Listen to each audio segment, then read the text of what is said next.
Well, greetings, everyone. Welcome back to another episode of WTF Walk the Floors. I'm Stephanie Ledger with First Rate Hospitality, and I'm joined with my co host, Michèle Kline of Kline Hospitality. How are you doing, Michèle? I'm doing great, Stephanie. Hello, everyone. Thank you for being on the other side. Our topic today is setting the bar during orientation. Stephanie, what are we really going to talk about? Making sure that people aren't falling asleep during orientation because it's boring. Ooh, all right. Oh, So yes. I'm assuming there is a story behind this, a WTF type of story behind this. Yes, I mean, especially if you're in the HR and you're the one that's doing orientation on a weekly basis or a monthly basis, to you, it's just kind of being on the hamster wheel of making sure that you're going over the policies and procedures and tours and all the onboarding things. But for that new hire employee, they could probably feel the energy of that you're going just through the motions to getting basically just their paperwork all taken care of and putting on the slides talking about the history property.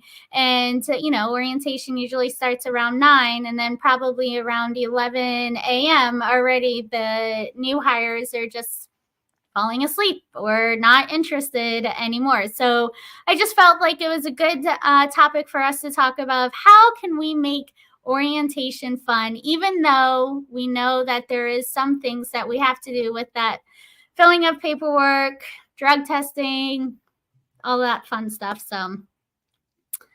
So, how about we start with engaging content? You talked Yes, about slide after slide after slide, yes. and maybe you're using a monotone voice or tone at this point because you've heard this orientation, you've heard yourself Yeah.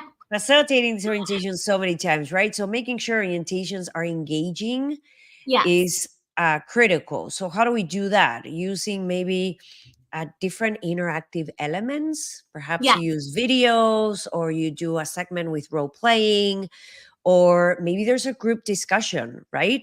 Where you can start illustrating some key points and some of the expectations. That's a great way to keep people engaged and not bore yourself, where every single time is the same thing.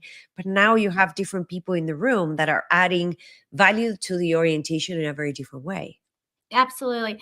I have to say, with you going along the lines of slide after slide and how to make it more interactive, is I think that now, of knowing how the younger generation, their attention span is too, is that you shouldn't be talking for more than 25 minutes on any topic without taking a break to have a group discussion, Yep. to doing some kind of team building. Before, I feel like back in the day when we were doing orientation, you could do maybe 45 minutes and still have the team members engaged. But yeah, 25 minutes, and it's like, okay, we got to get the new hires moving around and doing something. But it's crazy that how quickly their attention span is being less and less.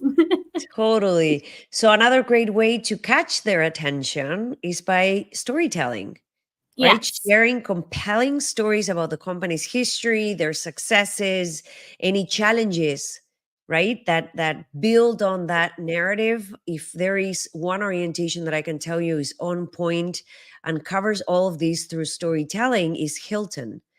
You Hmm. exit that room feeling like this is amazing. I'm part of this brand and the history behind it. And there's a video about the different buildings and how it all came about. And it's just such a heartfelt story Yeah. of why Hilton did what he did and how he did it and who's still involved in the brand and all those beautiful things. So kudos to Hilton for an outstanding work when it comes to their orientation. What else do you think, Stephanie, can enhance the orientation, make it better, and make it brighter?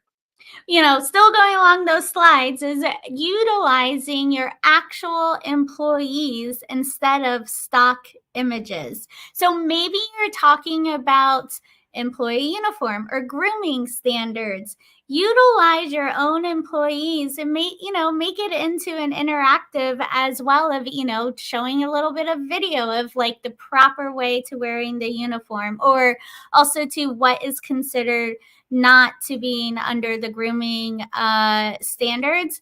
But I think that also too just starts to just kind of flow into not being a spotlight when you're not even utilizing your own employees. Yes, absolutely. The other one that I really like bringing into the mix is engaging leaders, Yes. getting leaders involved, right? Inviting someone to the orientation in order for them to share their own story, to prove to team members how you can grow within the organization, to talk about their own experiences. And by this time, as you are scheduling this, already have access to the list of those team members that will be participating, so you already know what departments they're going to work in. If you're Mm-hmm. able to secure leaders that can speak to those new roles or that can speak to those new departments, it's going to be a lot more compelling, because now there's a very special connection there between the new hire and that leader that you invited in. Yes. And, I did this with another property. Is so we also too, where we had questions from all of the speakers. So all the speakers were from the different departments that talked about what their department does and how that makes sure that the hotel is running. And so then for each topic, there was questions already, so the employees that are the new hires, they could be able to ask these certain questions and making sure they were filling in the blanks. So here it wasn't having to for them to think of questions, since it's usually day one, but now they could be like, oh, food and beverage, what time is the restaurant open for breakfast, lunch, and dinner. It was also too a reminder for the leaders to making sure that they were going over that relevant information. So another way of keeping it interactive, but then also too helpful for the employees and for the leaders to building that relationship. Absolutely. Clearly articulating the expectation from the get go, from day Yeah. one, by providing them with those examples of what success looks like and what the Yes. need and the want is, then it's a great way to align that brand's vision, mission, values, bring it all together and help team members really understand of where are the boundaries, Yes. right? Yes. I mean, I can, what comes to mind as a memory is being in orientation when I was younger. And here you are having a chef talk about the food and the culinary side. And let's admit, it's very scary going into the kitchen and being like, oh, we ran out of oranges for our cocktails. Chef, can we have some more oranges? But then, remembering that he was there in orientation, knowing that I'm a new employee, and then being able to ask what we need. I'm sure I was fresh meat, so the other employees probably were like, here, you go ask chef.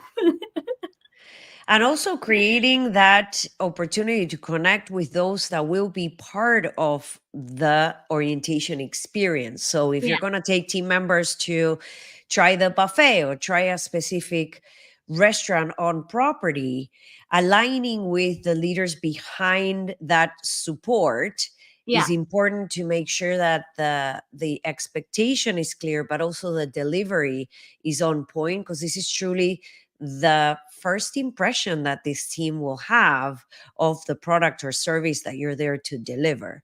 So along the lines of F&B in this case, ensuring that housekeeping understands that the one or two rooms that you're going to be showing during that orientation are impeccable and they resonate with the brand, and the team members that you meet across the hallway, right, from point A to point B, are acting in that same way. So it's the perfect scenario and environment to put your new hires through so that they can truly comprehend what it is that we're all about. It's not just about sharing the story, it's not just about sharing policies and procedures.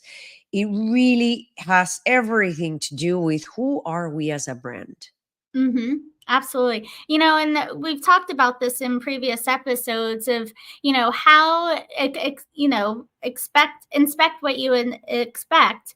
And there's a lot of times that for these new hire employees, it's their first time working in a hotel or a hospitality industry, or maybe the caliber, maybe they do come from more of a select service, and this is more of their first time working in a luxury environment.